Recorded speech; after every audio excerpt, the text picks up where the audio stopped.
있는 자리에서 하나님에게 속한 자로 살아가길 원합니다.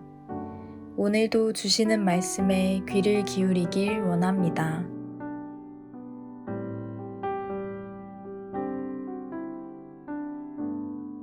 전능하사 천지를 만드신 하나님 아버지를 내가 믿사오며 그 외아들 우리 주 예수 그리스도를 믿사오니 이는 성령으로 잉태하사 동정녀 마리아에게 나시고 본디오 빌라도에게 고난을 받으사 십자가에 못 박혀 죽으시고 장사한 지 사흘 만에 죽은 자 가운데서 다시 살아나시며 하늘에 오르사 전능하신 하나님 우편에 앉아 계시다가 저리로서 산자와 죽은 자를 심판하러 오시리라.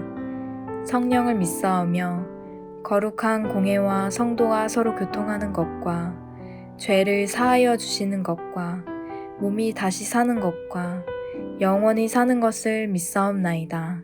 아멘.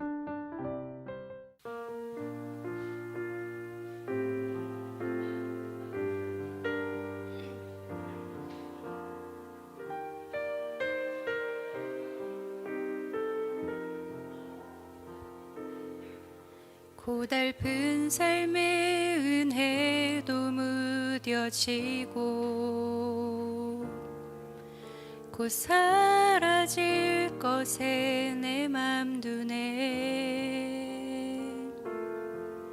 헛되고 헛된 것들을 바라보며 그 은혜를 놓치며 살았네. 주어진 삶을 묵묵히 살아가며 날 붙드신 주 예수를 보내. 사망 가운데 놓여진 나의 삶을 날 건지신 그 이름 예수. 나의 한숨을 바꾸셨네. 주를 향한 노래로, 소망의 노래로 나의 눈물을 거두신 주 예수 이름 안에 살게 하소서. 나의 한숨을 바꾸셨네. 주를 향한 노래로, 소망의 노래로 나의 눈물을 거두신 주 예수 이름 안에 살게 하소서.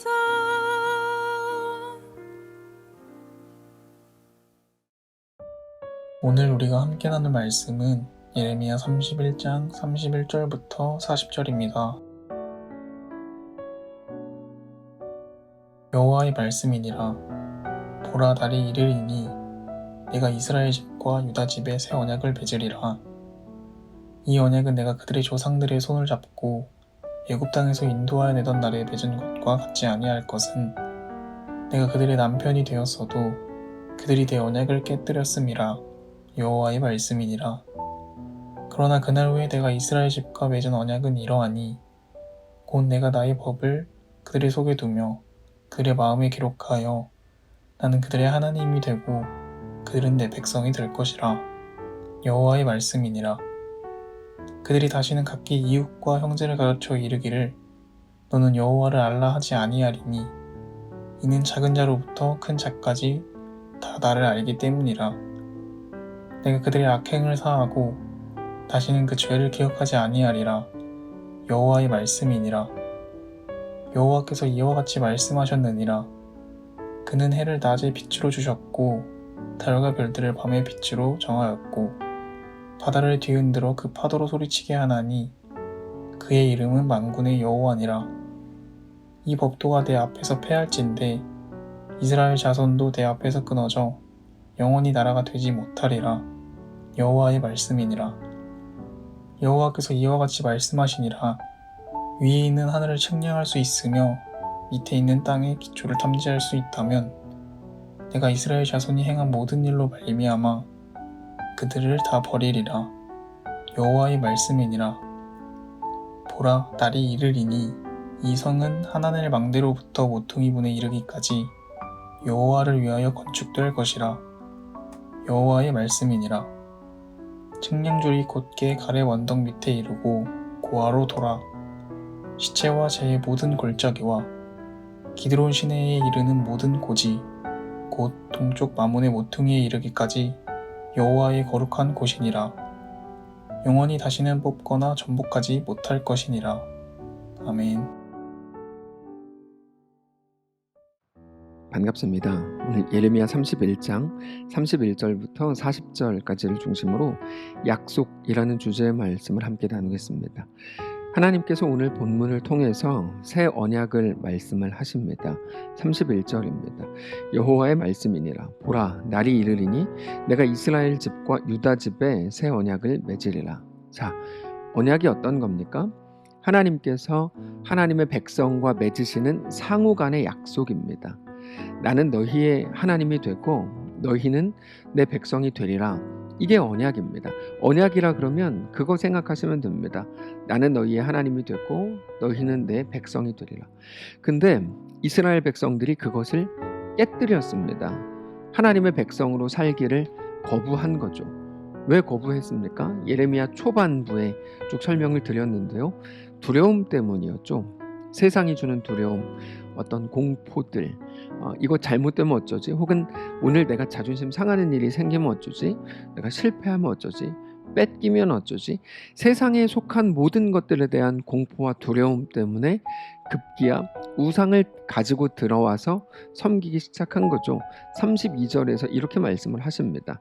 이 언약은 내가 그들의 조상들의 손을 잡고 애굽 땅에서 인도하여 내던 날에 맺은 것과 같이 아니할 것은 내가 그들의 남편이 되었어도 그들이 내 언약을 깨뜨렸음이라. 여호와의 말씀이니라. 그러니까 무슨 말인가 하면 분명히 내가 너희와 언약을 세웠었다 예전에. 근데 너희가 내 언약을 깨뜨렸다 이런 거죠. 그래서 오늘 본문에서 하나님께서 새 언약이라는 이름으로 다시금 말씀을 주시는 겁니다. 33절입니다. 그러나 그날 후에 내가 이스라엘 집과 맺을 언약은 이러하니 곧 내가 나의 법을 그들의 속에 두며 그들의 마음에 기록하여 나는 그들의 하나님이 되고 그들은 내 백성이 될 것이라. 여호와의 말씀이니라. 새 언약의 핵심은 내가 나의 법을 그들 속에 두어서 그들의 마음에 기록하겠다 이겁니다. 전에는 하나님의 말씀이 돌판에 새겨졌죠. 그래서 십계명, 율법 이렇게 이제 돌판에 새겨진 것으로 혹은 다른 어떤 것들에 새겨진 것으로 주어졌다면 이제는 마음판에 새겨주시겠다는 겁니다. 하나님께서 그렇게 하시는 이유는 이스라엘 백성들이 자기들의 현실에 대한 두려움과 공포 때문에 하나님을 믿지 않기로 결정했다는 것에 있었습니다. 그래서 그들은 우상을 섬기고 자기들의 인생뿐만 아니라 급기야 자기 자식들의 생명까지도 그것들에게 갖다 바치는 지경에 이르렀던 거죠. 흰놈의 아들 골짜기가 바로 그겁니다. 그래서 하나님께서 이제 하나님의 법을 그들의 마음 속에 두고 그들의 마음에 기록을 하겠다 말씀을 하시는 겁니다. 그게 바벨론 포로의 긴 기간을 통해서 그들의 마음 속에 하나님의 말씀이 새겨지게 하겠다는 거죠. 그게 바벨론 포로입니다. 그렇게 되면 이제 너 하나님의 사람으로 살아야 돼 라고 누군가가 말할 것 없이 모두가 하나님의 사람으로 살게 될 거라는 거죠. 34절입니다. 그들이 다시는 각기 이웃과 형제를 가리켜 이르기를 너는 여호와를 알라 하지 아니하리니 이는 작은 자로부터 큰 자까지 다 나를 알기 때문이라. 내가 그들의 악행을 사하고 다시는 그 죄를 기억하지 아니하리라. 여호와의 말씀이니라. 여러분, 사실 천국에서는 선지자가 필요 없을 겁니다. 모두가 하나님을 보고 하나님을 직접 대하기 때문에 선지자가 필요한 게 아니고 언제나 하나님과 마주하면서 얼굴과 얼굴을 대면하여 그 삶을 살아갈 것이기 때문입니다. 그러나 지금 이 땅에서는 선지자가 필요하죠. 하나님의 말씀을 알려주어야 되고 가르쳐 주어야 하기 때문입니다. 그러나 우리 마음속에 하나님의 하나님 되심, 우리에게 대한 놀라운 하나님의 사랑을 기억할 수 있다면 우리는 마땅히 우리의 현실 속에서도 하나님만을 붙들고 오직 주 안에서 살아갈 수 있게 될 것입니다. 근데 하나님을 계시하는 것은 사실 여러 가지가 있습니다. 우리가 이 땅을 살아가면서 얼마든지 하나님의 살아계심을 확인하고 하나님의 하나님 되심, 하나님의 신실하심을 눈으로 직접 보면서 살아갈 수 있는 것이죠. 그중 하나가 자연현상입니다. 해가 있고 달이 있고 별이 있습니다. 그 자연들은 그 모든 것들을 지으신 창조주 하나님이 계시다는 것을 매일같이 증거합니다. 35절을 보시면 여호와께서 이와 같이 말씀하셨느니라. 그는 해를 낮의 빛으로 주셨고 달과 별들을 밤의 빛으로 정하였고 바다를 뒤흔들어 그 파도로 소리치게 하나니 그의 이름은 만군의 여호와니라. 그러니까 세상에 그 어떤 것도 어쩌다가 만들어진 게 없다는 거죠. 하나님이 분명한 목적을 가지고 하나님의 말씀으로 지으셨습니다. 그거를 계속해서 이어서 이렇게 말씀을 주십니다. 37절입니다. 여호와께서 이와 같이 말씀하시니라. 위에 있는 하늘을 측량할 수 있으며 밑에 있는 땅의 기초를 탐지할 수 있다면 내가 이스라엘 자손이 행한 모든 일로 말미암아 그들을 다 버리리라. 여호와의 말씀이니라. 그럴 수 있는 사람이 아무도 없다는 거죠. 하나님께서 행하신 놀라운 일들을 이해할 수 있는 사람이 아무도 없고 아예 그럴 수도 없다는 겁니다. 38절. 보라, 날이 이르리니 이 성은 하나넬 망대로부터 모퉁이에 이르기까지 여호와를 위하여 건축될 것이라. 여호와의 말씀이니라. 그러니까 하나님의 때에 하나님의 방식으로 놀라운 하나님 나라를 이루시겠다는 겁니다. 계속 이어서 39절을 보시면 측량줄이 곧게 가렙 언덕 밑에 이르고 고아로 돌아 시체와 제의 모든 골짜기와 기드론 시내에 이르는 모든 고지 곧 동쪽 마문의 모퉁이에까지 이르기까지 여호와의 거룩한 곳이니라. 영원히 다시는 뽑거나 전복하지 못할 것이니라. 지금 너희의 삶이 비록 연약할지라도 하나님의 때에 놀라운 회복, 말할 수 없는 그 회복을 이루시겠다는 거죠. 근데 중요한 거는 이겁니다. 하나님께서 이 말씀을 오늘 우리에게 주신다는 거죠. 자, 무슨 말일까요? 오늘 우리의 삶이 하나님의 그 목적과 하나님의 그 계획과 이끄심 속에 있다는 겁니다. 우리는 아직 오늘을 살아보지 못했습니다. 그래서 우리는 늘 두려운 겁니다. 내일이 올 건데 내일을 살아본 적이 없고 내일은 또 어떤 변수들이 우리에게 다가올지 몰라서 너무 무섭습니다. 세상 도처에서 들려오는 전염병에 대한 소식, 태풍과 기근, 범죄의 소식 때문에 우리는 늘 두렵습니다. 나만 혼자 똑바로 산다고 해결될 수 있는 문제가 아니기 때문이죠. 실제로 나 혼자 똑바로 사는 것도 너무 힘겨운 시대입니다. 어쩌면 그 모든 일들을 당하지 않기 위해 대비하느라 우리는 우리의 오늘을 살아갈 수가 없습니다. 내일을 대비하느라 오늘을 다 허비하고 있는지도 모릅니다. 그래서 내일에 대한 대비 때문에 오늘을 제대로 살아가는 사람이 어쩌면 없을 정도입니다. 그러나 하나님께서 우리의 삶을 책임지시고 붙드시고 온전히 이끄실 것이라고 말씀을 주십니다. 그거는 하나님의 분명한 약속입니다. 하나님의 약속은 그 어떤 것도 누구도 어떤 권력도 어떤 힘도 심지어 사망이나 생명이나 천사들까지라도 깨뜨릴 수 없습니다. 우리가 상상할 수 없는 가장 강력한 것보다 더 강한 것이 하나님의 약속입니다. 사랑하는 성도 여러분, 오늘 우리에게 대한 하나님의 그 분명한 약속을 온전히 붙드시는 날 되시기를 바랍니다. 우리가 오늘 우리의 그 연약함 속에서도 세상의 험악함 속에서도 넉넉히 살아갈 수 있는 유일한 이유가 오직 하나님의 나의 하나님 되심, 나의 아버지 되심, 나의 왕 되심에 있다는 것을 기억하면서 우리에게 허락된 오늘의 시간을 넉넉히 믿음으로 살아가시기를 축복합니다. 기도하겠습니다. 살아계신 하나님, 감사합니다. 오늘 우리에게 오늘 하루의 시간을 그저 던져주시는 게 아니라 말씀과 약속과 함께 주시니 감사합니다. 이 약속을 붙들고 힘 있는 자로 넉넉히 살아낼 수 있도록 인도하시옵소서. 성령으로 붙들어 주시옵소서.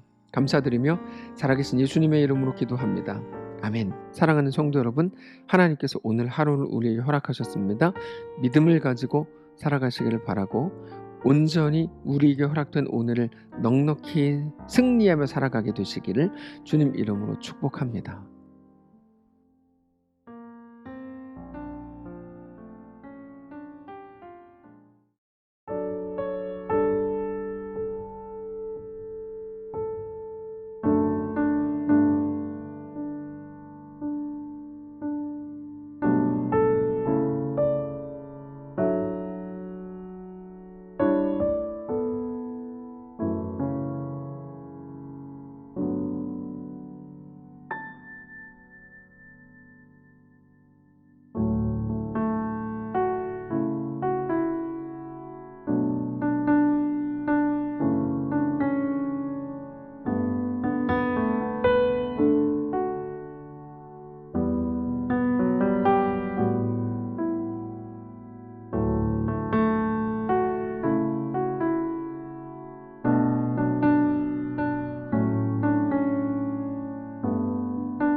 you.